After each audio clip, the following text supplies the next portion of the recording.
Sobat Kampus, episode sebaya kali ini kita akan menjelajahi seputar kuliner di Bandung Raya. Bukan hanya dikenal dengan makanan kekiniannya, tetapi juga memiliki beragam makanan tradisional yang khas. Makanan tradisional juga menjadi warisan budaya yang tak ternilai harganya. Kira-kira makanan tradisional apa ya yang enak dan diketahui oleh Sobat Kampus? Yuk kita tanya Sobat Kampus. Cuangki, odading, cakwe, kayak gitu. Kue putu sama dodol. Makanan khas Bandung itu ada siomay, ada batagor, ada seblak, terus ada itu aja. Siomay, cuangki, bakso tahu, batagor.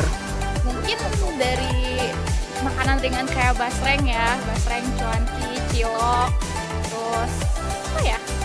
Yang aneh-aneh kayak cirambai, pilor, kayak gitu-gitu sih yang aku tahu.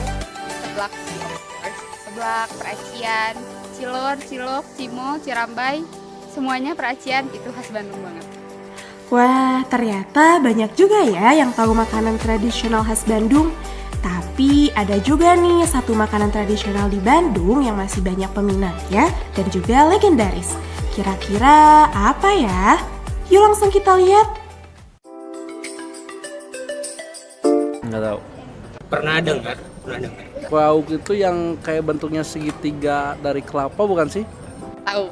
Itu makanan dari tepung beras, terus dilapis-lapis sama gula merah, terus ntar pakai topping kelapa di atas. Aku tahu, itu kan yang kelapa, terus ada di drizzle sama karamel atau kelapa gitu, aku nggak tahu.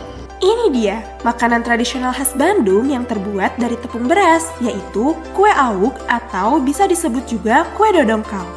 Konon, kue auk pada zaman dahulu sering dihidangkan pada upacara adat sebagai bagian dari tradisi. Namun, kini makanan ringan yang manis dan gurih ini sudah menjadi pilihan untuk dinikmati sehari-hari. Nah, Sobat Kampus, ini dia toko kue auk yang ada sejak tahun 1980 dan masih eksis hingga sekarang, yaitu toko kue auk beras asli Cibenying.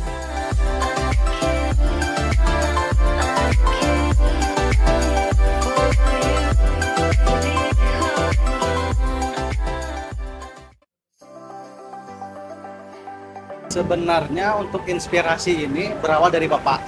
Nah, dari Bapak, sebenarnya yang punya usaha ini Bapak. Saya selaku anak hanya untuk meneruskan dan mengelola. Tapi semua dari awal itu pure Bapak yang urus. Sampai sekarang udah berhasil, Bapak yang menjalani. Nah, karena Bapak sudah tua, akhirnya saya selaku anak yang mengurusi. Terus kenapa ada inspirasi apa? Kenapa bisa jual auk? Itu kan yang jadi pertanyaan. Dulu itu kalau di kampung ada namanya kalau sehabis panen syukuran. Nah, dari syukuran itu dibikinlah auk sama bapak itu. Karena terinspirasi dari kue putu. Hampir sama kayak kue putu tapi ini dibikin tumpeng. Akhirnya bapak terinspirasi, udahlah kita bikin auk aja buat acara syukuran habis panen raya. Udah syukuran, terus bapak udah habis syukuran nyoba iseng jualan auk ke Bandung.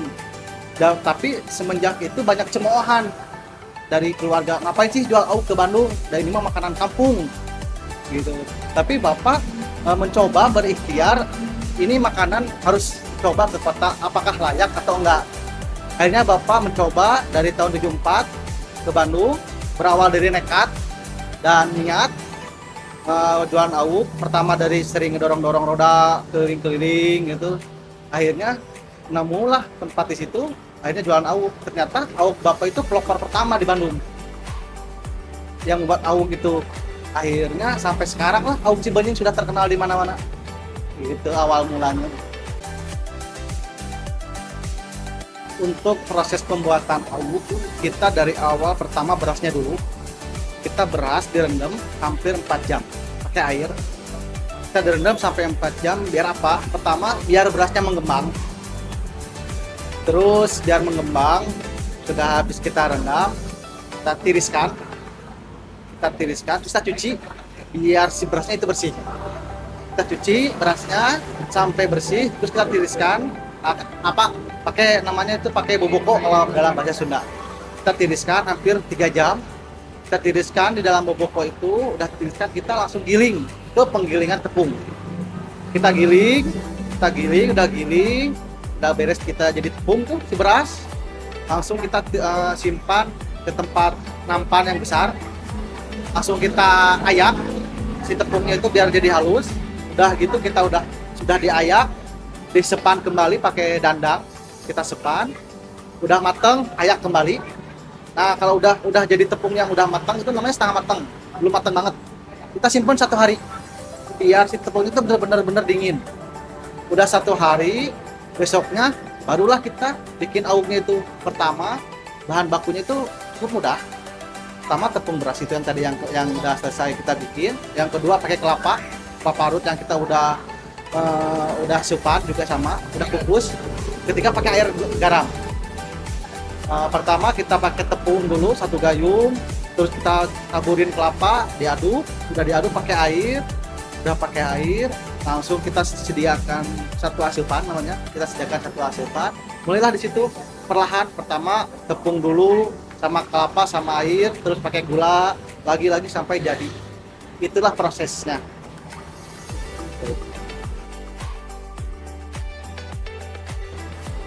Kalau untuk pemasaran awuk Cibenying, kita sekarang mengikuti zaman.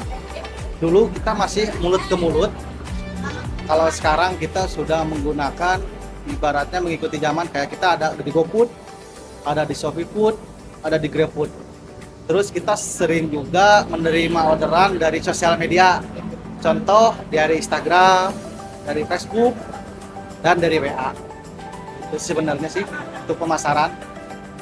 Kita mengikuti zaman, tidak stagnan ada yang beli ke toko, tidak, kita mengikuti stagnan dari mulai Shopee, GrabFood, dan alhamdulillahnya pembeli dari online itu malah melebihi dari yang offline. Untuk harapan kami ingin tetap melestarikan makanan tradisional, tetap ada dan tidak punah, itu yang pertama. Terus yang kedua, mudah-mudahan harapan kami awuk Cibenying semakin maju, semakin berkembang, semakin dikenal oleh seluruh masyarakat itu Indonesia, khususnya Kota Bandung dan umumnya Indonesia. Itu sih harapan kami itu untuk awuk Cibenying, mudah-mudahan tetap memberikan yang terbaik lah bagi para pelanggan yang ada di Bandung dan umumnya di Indonesia. Selebihnya itu. Wah, ternyata proses pembuatan kue awuk membutuhkan waktu dan proses yang panjang ya Sobat Kampus. Nah Sobat Kampus, ternyata banyak banget makanan tradisional yang enak dan tentunya terjangkau yang bisa dinikmatin di Kota Bandung. Makanan-makanan enak adalah hal favorit seseorang di seluruh dunia.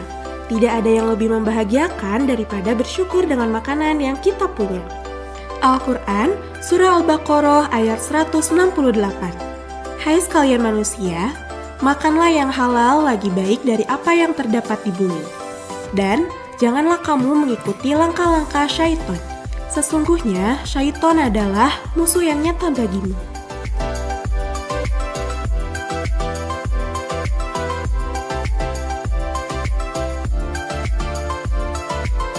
Kira-kira ada makanan apa lagi ya di Bandung? Ikutin kita terus di episode selanjutnya. Sampai jumpa!